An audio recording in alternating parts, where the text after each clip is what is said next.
Welcome, everyone. Our podcast is about business, about success, and about personal stories. And today I have a guest all the way from Australia. Hi, Banya. Banya, is I'm pronouncing it correctly, Banya. right? So it's probably late in the evening for you. So thanks so much for joining my podcast. And I'm so looking forward to hear all about you. So can you please tell us more? What do you do? What do I do? Okay, so I wear quite a few hats actually, on the professional side itself.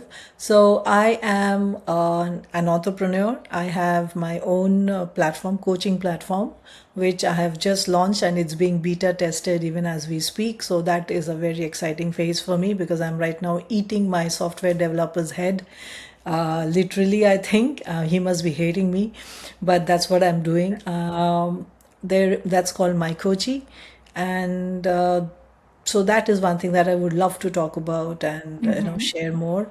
And then I am a business and an entrepreneur and a leadership coach myself. So I have an architecture which I've developed over the years. I think it took me around 5, 6, 7 years to actually put it in all together, and the entire research has taken me about 10 years. This is called inner architecture, inner transformation architecture, and I call myself an inner transformation architect. This is heavily dependent on self awareness, self regulation, balancing emotions, the neuroscience behind it, the positive psychology behind it, and also the outcome is generally about being more creative, being more innovative. It's about being more resilient, and it's about being a better self. On the whole, it's about being a better, improved version, say 2.0 or 3.0, whichever version the person is in. Next, I also am a researcher. I'm an academic, so I do teach business classes, courses. I also do business, course content. I am a researcher, so currently I'm working on women social entrepreneurs, and I'm doing a project on it, which is a global project. Then and lastly, what else do I do? I am also a HR advisor. I help with workplace well-being. So I help organizations with workplace well-being. This is all Wow. about me. That sounds like a lot. So you have very interesting career path. So was it all like planned to get there? Like you had a roadmap and direction, or it's all just happened all eventually? Most of it was, I think, the part when I became, so I started as a corporate HR. I started at the lowest rung of HR administration, which means all the paperwork and all the work that nobody wants to do. It's got no glamour in it. It's got no talking in it. All you do is just paperwork and records and data and all that. That's the beginning. And then from there, I began taking care of people. My portfolio grew, if you want to call it a portfolio. The last I did, it was a very large organization, a global organization, and the role that I played, impacted around 45,000 people. It was across 3 or 4 business units, and it was across a few geos, Americas, India, of course, and UK, UK, and some parts of Europe. So that's how it was. And from there, it was destiny that took me to Australia. It wasn't planned at all. And going there, I took a step back and I actually started studying things which I had practically worked on. I studied on them after that. So it went the reverse.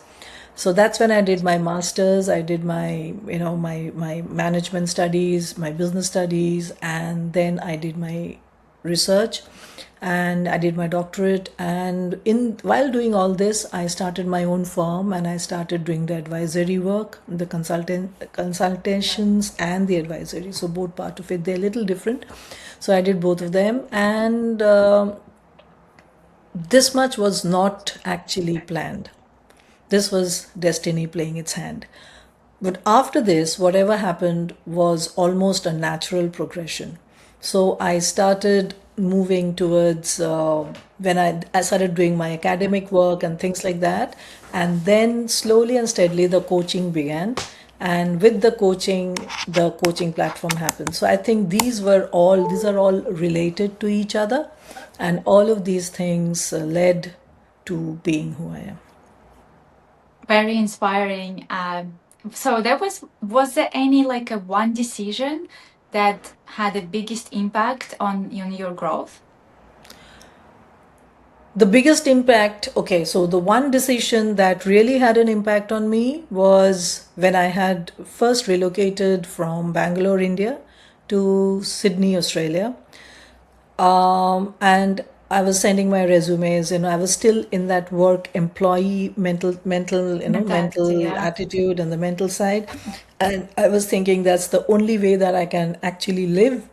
So that's when, after some time, and I decided that life would be in my control, not in the control of my employers and things like that.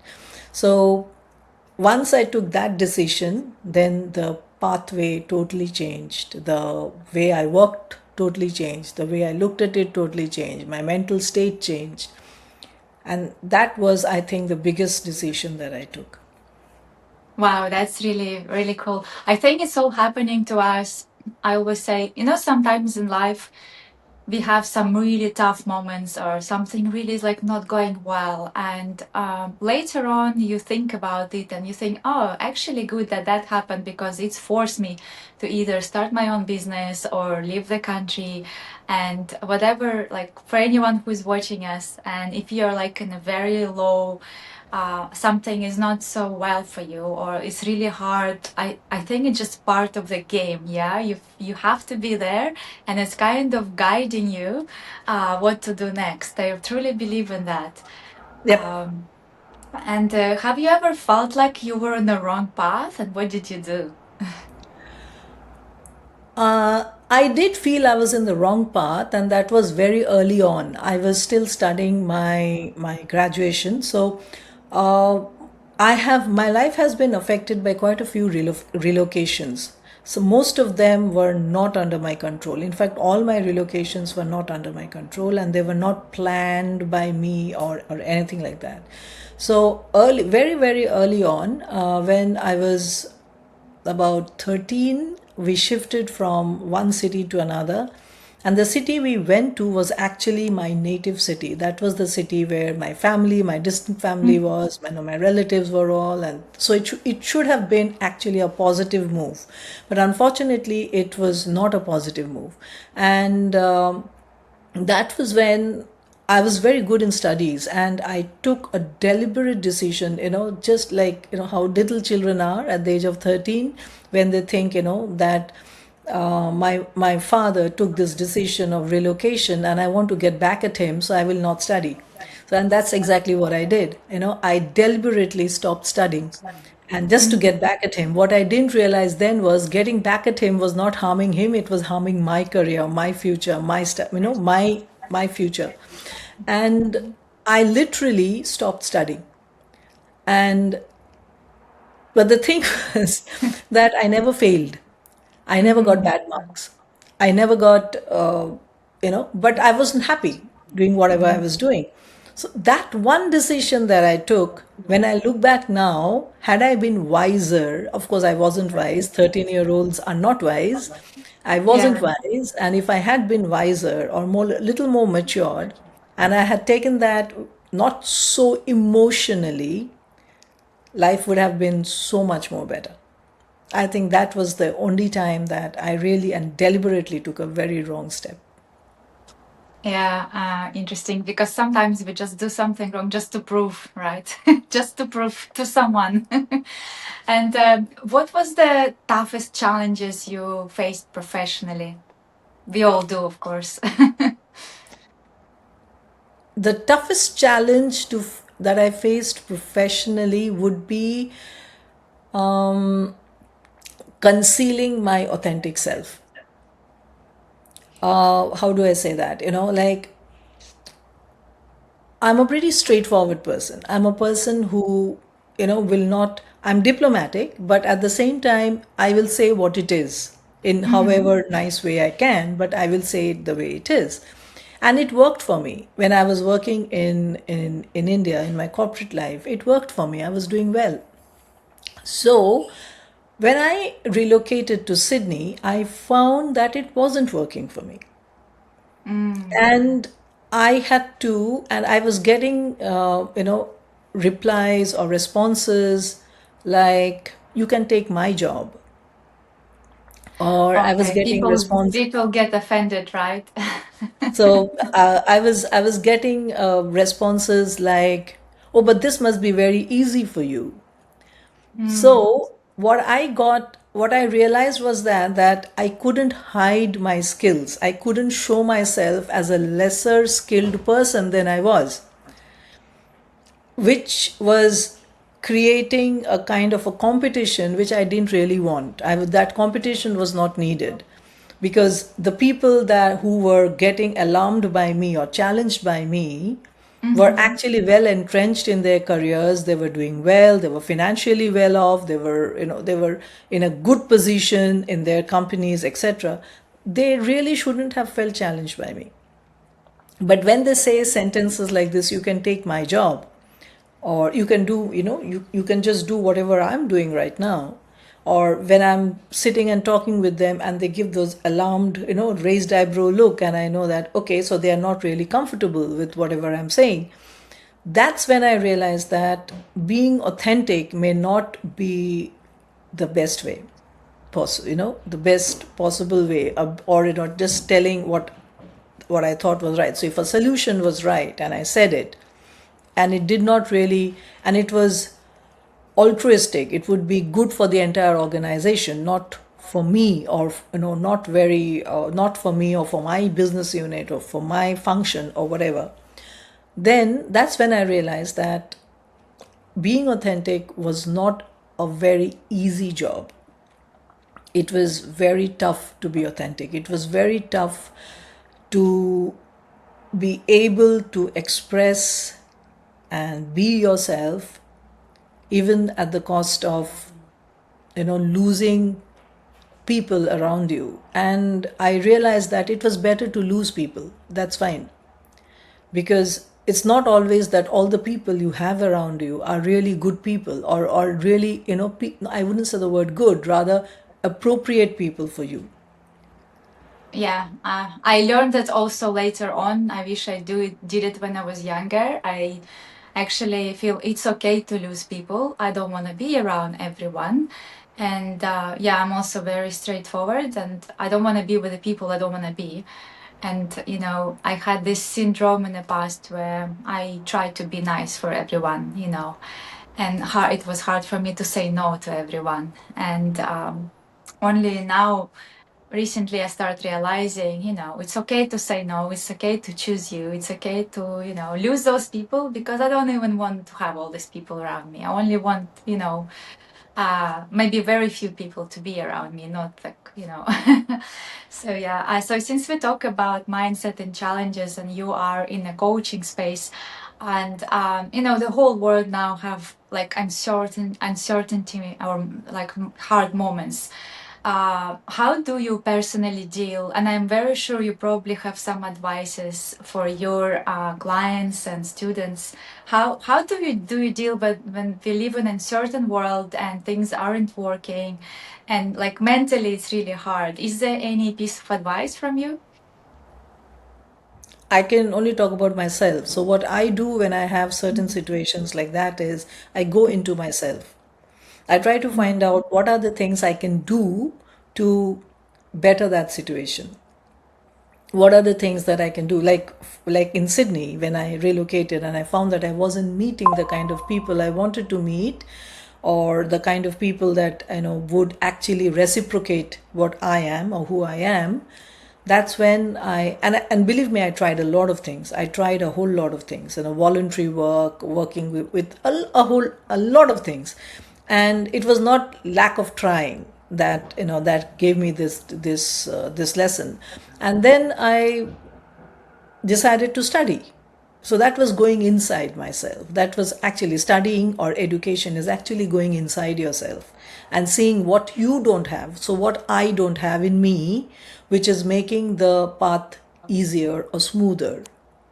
And that's what I do. I always go back to myself. I always check inside myself what are the improvements I need to do. And I think that can happen at any age.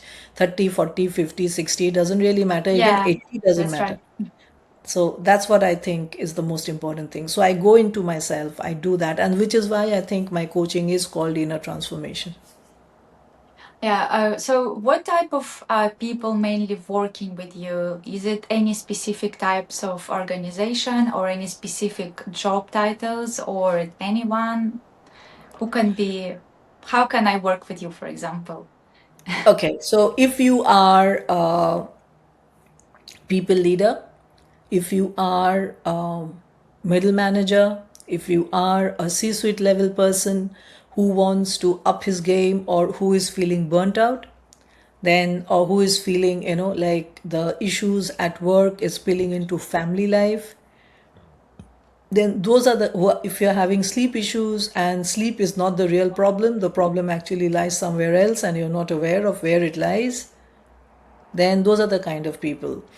Even Gen Zs who are, moving, the older Gen Zs who are now in the workforce and who are actually with about 2 3 years or 4 years of work experience, now moving towards a people leadership role, are the people who could come to me. And these are the kind of people I actually work with.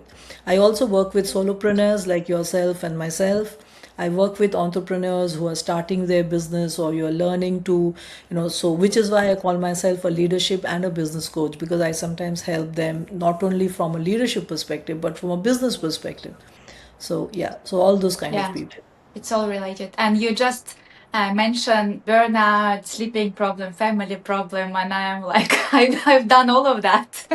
I've been there through each of the steps. And so, what do most people misunderstood about what you do? Because sometimes it's like, I looked at your profile, and until I speak with you, like I don't really quite understood. So, do you have such of this misunderstanding from others who try to approach you? Or it could happen that, because I think my profile is a very open profile. It's not very niche, or does not really say, I'm a, like, I'm not a hypnotherapist, or I am Mhm. not a person who helps you with your sleeping, you Mhm. know. So I'm not a person who helps you with getting your resilience up. So, or I'm not a person who helps you with your team or managing your team or something like that. It's not so very specific, because I don't think coaching can be so specific. According to me, Yeah. coaching is a very broad area. If I am having a problem today, so say right now, I'm having a problem uh, of catching up on my sleep, which is happening, which is really currently this is what I'm going through. But that is not the real problem, is not my sleep, because when I'm sleeping like a log. So obviously that is not the problem. The problem lies in the fact that I'm now working more with US, which is my sleep time. Yeah, and different time zone. Yeah. So obviously it is not about the sleeping problem. It's about how I'm managing my time, because I have to stay awake from say 10 p.m. onwards right up till say 2 3 4 a.m. in the morning. If this is what I'm doing, then that is my core sleep time.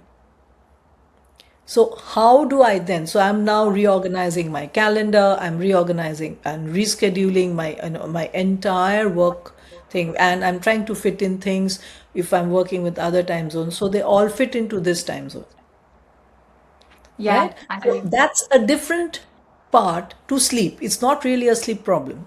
The problem is somewhere else.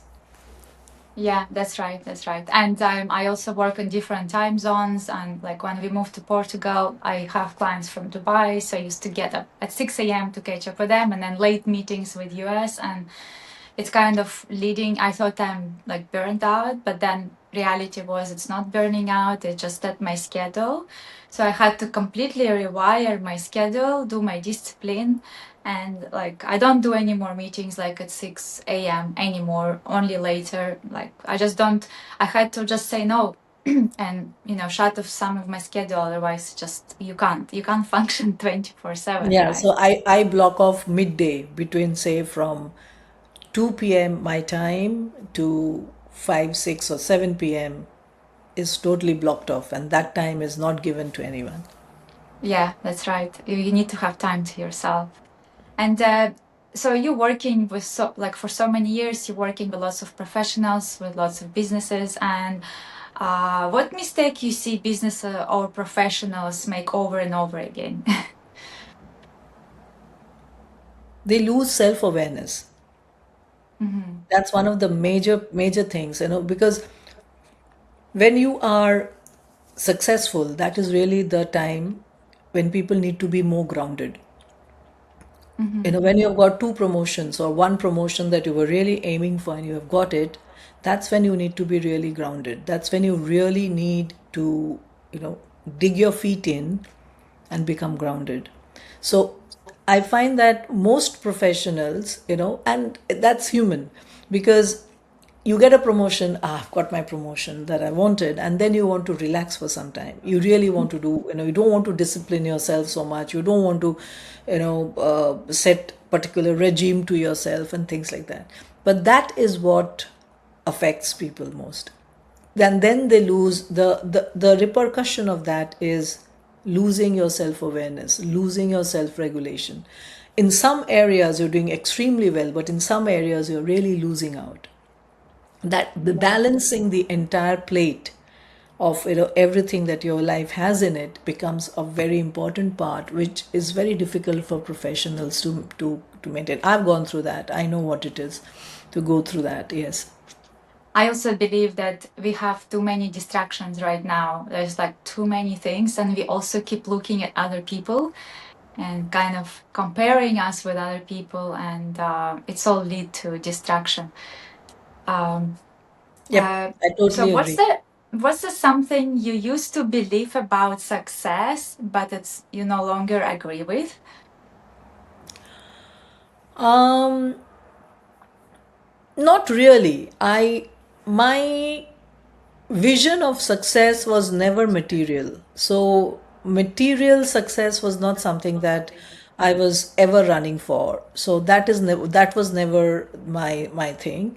Um, my idea of success was always that there should be certain basic needs that needs to be fulfilled, and that needs to happen effortlessly without having to depend on anyone or having to be controlled or managed by anyone. So that part has to be totally taken care of. The basic needs need to be taken care of, and that, I think, by itself is successful, because if you have been able to take care of your basic needs, your family's needs, and yet you have not lost your sleep, you're not majorly ill, there are no sicknesses, and you're managing life well, that, I think, by itself is a success story. Yeah, Because that's and that's where I think, that's why I think I brought in this platform, MyCoachie, because yeah. I We think will.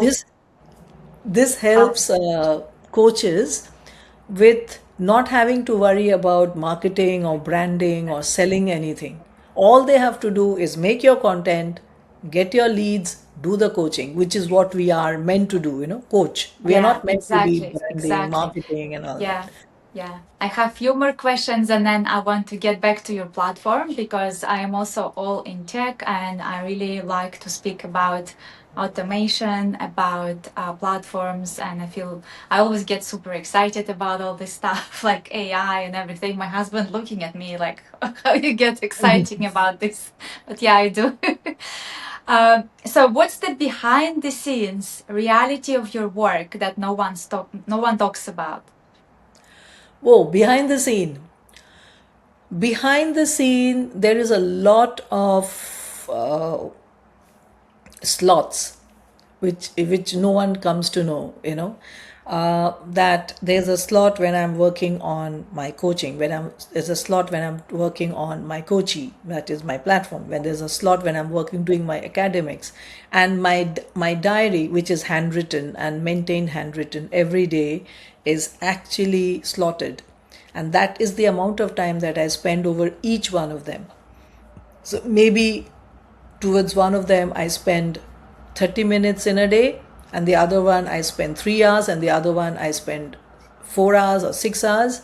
But that's how it is. So it keeps shuffling, but there is a regime that I follow. There's a regime that I follow when it comes to food, the kind of food I intake. Though it doesn't look, I do look, I'm quite healthy to look at.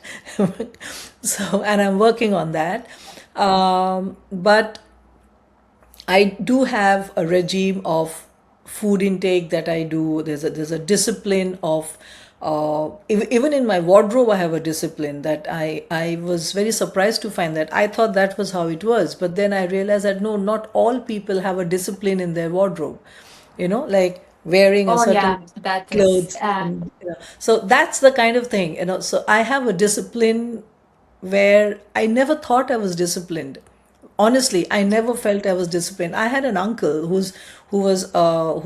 used to work for the World Health Organization. I always thought he was so disciplined, and I used to look up at him. So he was like that person who was the epitome of discipline for me. And I used to keep telling him when he was alive, I don't think I'll ever be disciplined as you. I'll never be able to be disciplined as you. And today, and even now when I'm talking to you, I just realized that I'm actually quite disciplined in my own way. Like there's a way that I do my food, the way that I do my work, there's a way that and these things are all behind the scene. And these are the things that actually get me going. Yeah, disciplines is number one. If you run a business, I believe you have to be disciplined. And I always believe also, if there is a mess in your house, if there is a mess in your wardrobe, it means there will be a mess at your business as well. So if you want to start with something, you first start with your house, start with your wardrobe, and then gradually move to business. I actually learned that too. Like I used to hate accounting, always had mess with all this, and learned the hard way, unfortunately, that it has to be. If you don't have discipline, you can't succeed. Otherwise, it's just a mess, and then there is a mess in your head, right? If there's a mess in your house, it's a mess in your head. It's a mess in your business. And so, have you ever had a moment where everything looked fine from outside, but it wasn't? We probably all do. This has to go really back, really, really way back, years ago. So when this is related to my personal life, but it was part of my professional life as well. So when when my husband relocated to Sydney, because I stayed back in India and I was working in India all by myself with my family, and my husband had relocated and we were separate for a year, living a separate, like we had two households, and at that time I found that when you have a lot of things happening in your life at the same time, having a spouse living in a separate country, and then having time difference, and having to talk about household stuff, everything, your child is very young and very, very young, and so you really have to, and he was a hands-on parent too. So having to discuss about your child, having to discuss about the household. Then, because I was living in India all by myself, which meant that usually didn't happen. So I had my parents living with me. I also had my sister, who was a spinster, living with me at that time. And that living together was a very different setup. I have lived with them as their daughter, but now they were living with me in my house. And that was a different dynamics altogether. And on top of that, there was no man in the family, in the sense, patriarchal mindset. My husband was the young man in the family, right? My father was there, but he was in his 80s almost. So he was looking up to my husband as being the patriarch.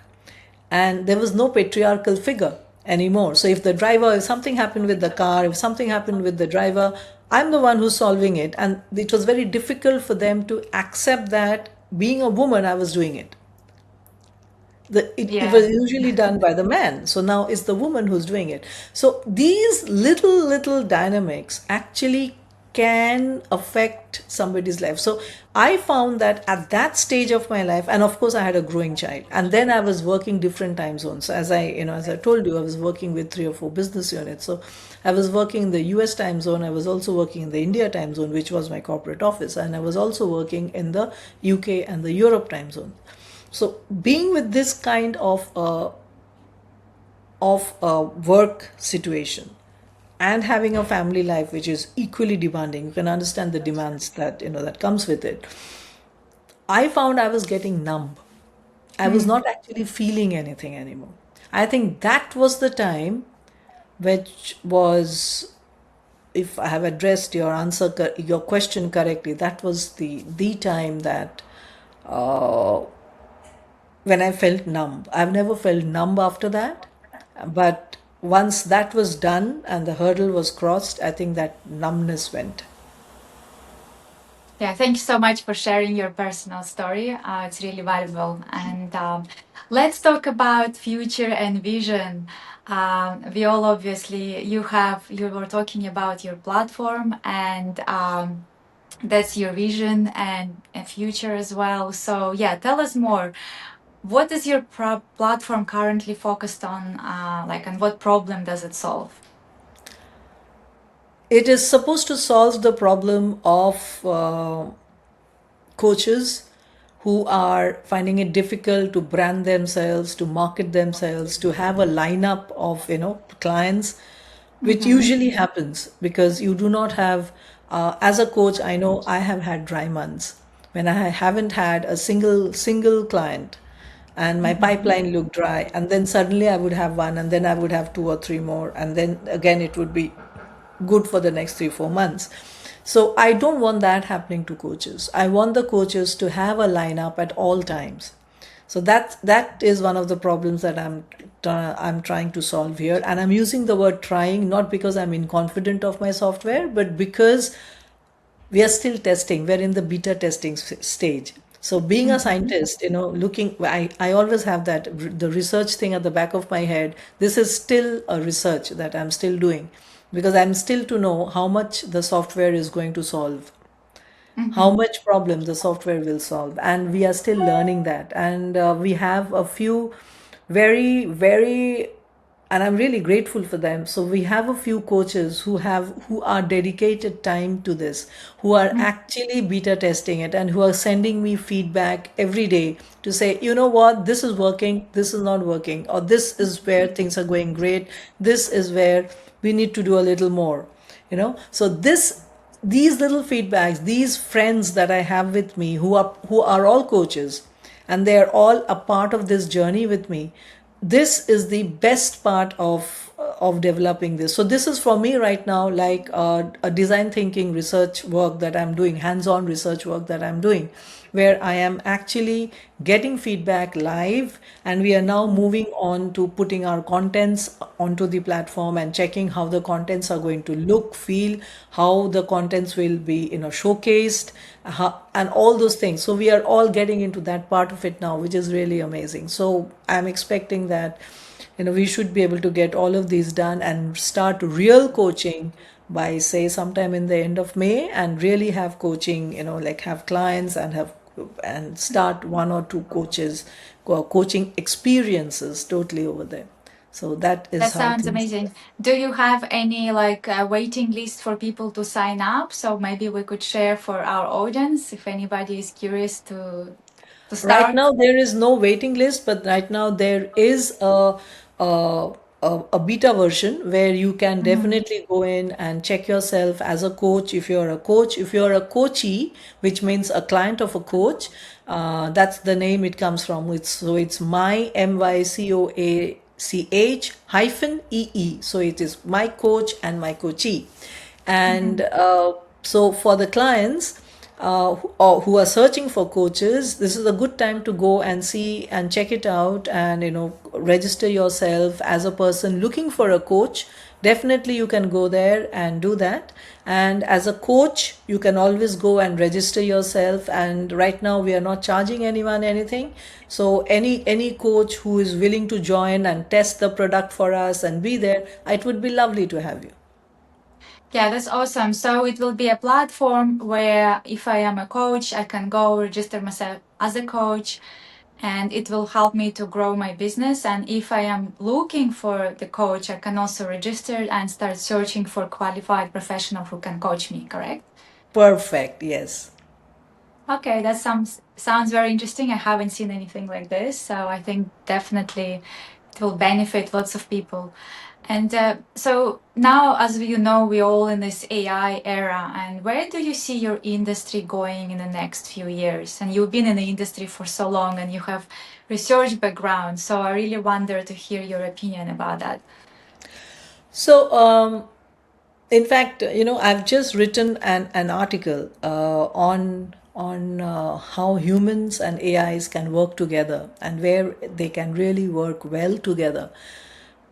One of the most important things that humans need to be aware of when they're using AI is that the AI should not be able to make the decision for you. AI can help you, AI can edit for you, AI can clean things up for you, can smoothen things up for you, but the ultimate decision should lie with the humans. And so AI, so even in MyCoachie, AI works more as an augmented tool. It helps with matching, it helps with making things smoother, it helps with, efficiency of time and resource and things like that, but it doesn't really take over or replace a human. The humans part remains the humans, where the human has to do its work and its decision making and its ultimate synthesis of what has to be done. That has to be done by the humans. Yeah, that's really valuable. Thanks so much. And the piece of advice, if you had to start over from zero, what would you do differently? Not be so emotional. So I leave think emotions to the side. I think not being emotions, not being so emotional. I'm using the word "so" out here because we need emotions. Emotions make us human, but at the same time, learning or being self-aware to know where emotions should be controlled and balanced. That I Yeah. think is very important. Talking about emotions, obviously, as women are more emotional, and I've been always looking at my husband how, when I started my business and I had some emotional situations when clients are not happy or something, and I couldn't sleep the whole night and I feel stressed, and I look at him and he's like, Vera, it's just a business. Like, don't take it personal. Like, he's so, like such a, like, he just forgets about this the next minute. And I was like thinking and thinking and being upset and probably overthinking.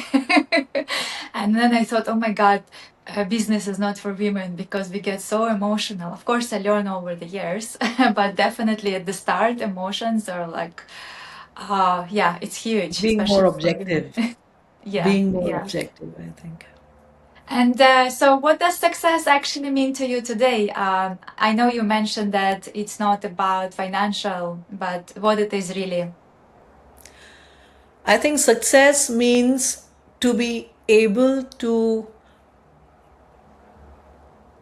in a lighter tone, let me say it in a lighter tone, to be able to sleep between 2 p.m. and 5 p.m. or 6 p.m. in the middle of the day. That I think is success, because you can sleep when you want to sleep. You can have your day's routine planned the way you want to plan.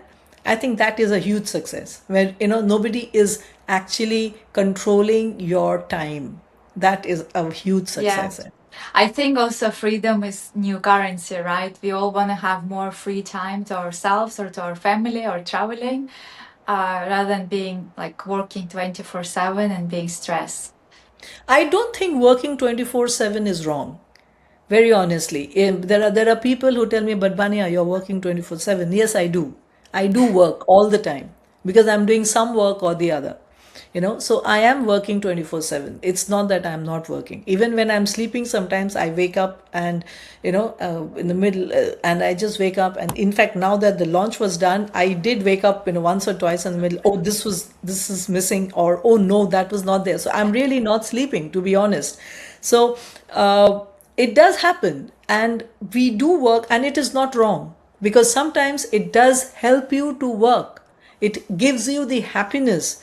It gives you meaning to your life. So if your work is helping 10, 20, 30, 40 other people, if your work is creating meaning in other people's lives, it's good to do that. And that does not really stress you out. It will not stress you out. It will not create anxiety. It will not distress because it is helping 20 other people. It will not do that. Yes, that overthinking bit, Vera, that you just shared about, something went wrong, those things will happen sometimes.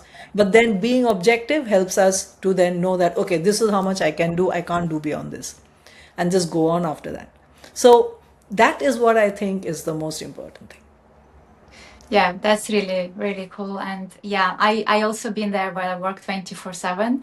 Used to do it in the past. I can't afford this anymore because I have, 2 young kids and lots of other commitments. But I guess that's why we do what we do, right? Sometimes I say, okay, today I work this late, but then next week or in a month's time, I'll be able to travel and the business will operate without me. Exactly. Thanks so much, Banya, for your time. I really appreciate it. I think it's was very valuable for anyone who's listening. If you are a coach or you're looking for the coach, you need to connect with Banya. We will also leave the link for LinkedIn, right? Is it the main channel how people can approach you? Yep. And yeah, so thanks so much. I really appreciate it. I know it's evening for you, and it's the first guest from Australia. So thanks so much. Thank you so much for having me, Vera. It was lovely talking about, everything and share and also getting your perspective on it. Thank you. Thank you. Let me pause it.